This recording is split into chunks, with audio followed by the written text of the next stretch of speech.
say I'm certain that it won't is because, like, of what you just mentioned, right? $800 billion of Medicare and Medicaid that they want to cut.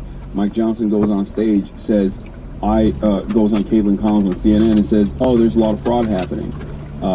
There's not fraud happening in Medicare and Medicaid on the point of the recipient. Right. It's happening on the point of the providers. Right. And that's why I got banned recently on Twitch yesterday. Because I saw you got banned. And I saw you just got back. Yeah, Libs of TikTok was like posting about how I said something, and they misconstrued it as though it was a call to action to assassinate a sitting U.S. senator. Because I said to Mike Johnson, because I was listening to him back and forth, I said, like, if Mike Johnson actually cared about Medicare fraud, he would tackle Medicare fraud happening at the point of the providers. But it's obvious that he doesn't care about Medicare fraud, because if he did care about Medicare fraud, he would kill Rick Scott, who is responsible for the historic $1.7 billion worth of Medicare fraud. And is he still working the? He was a corporate executive at HCA at the time in the 90s. The DOJ came after him, and he basically quit his job.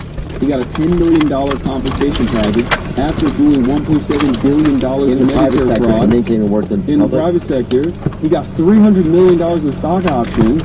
Didn't see a fucking moment of jail time for that. Okay, and then he became Florida governor, and now he's a fucking Florida senator, and he's a prominent figure in the Republican Party. I think he was like their head of their fundraising or some shit. I forget what his position in the Trump campaign in the Republican Party is beyond the fact that he's a senator. I don't know if they should allow people to go from one to the other, from private to public. You know what I'm saying? Like, yeah. I just because it just obviously there's conflicts of interest when people do that sort of thing. You know? Oh, for sure. I mean, that's one aspect. But I agree with you. I agree. It's like that guy should be in jail. Like, that's what I think.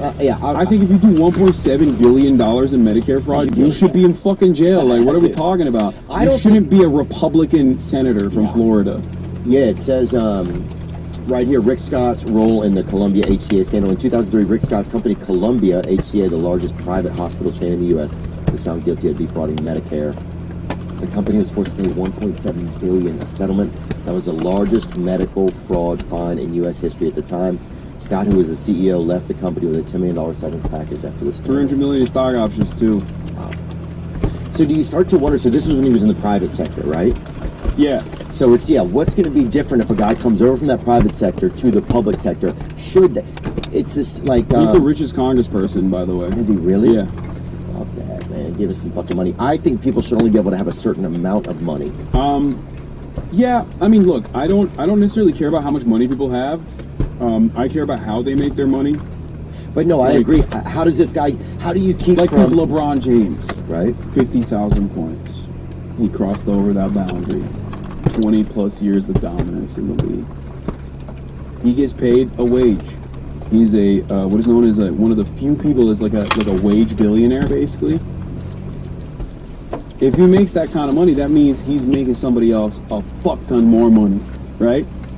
And I don't mind that he's getting paid these big bucks, partially because he's my GOAT and I love him, and I think he deserves it.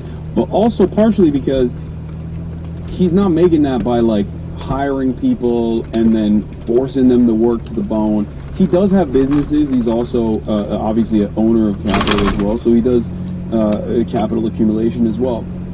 But ultimately, I just want people to be comfortable, and I think that if you are working a job, like, you should be able to have a house. You should be able to live comfortably.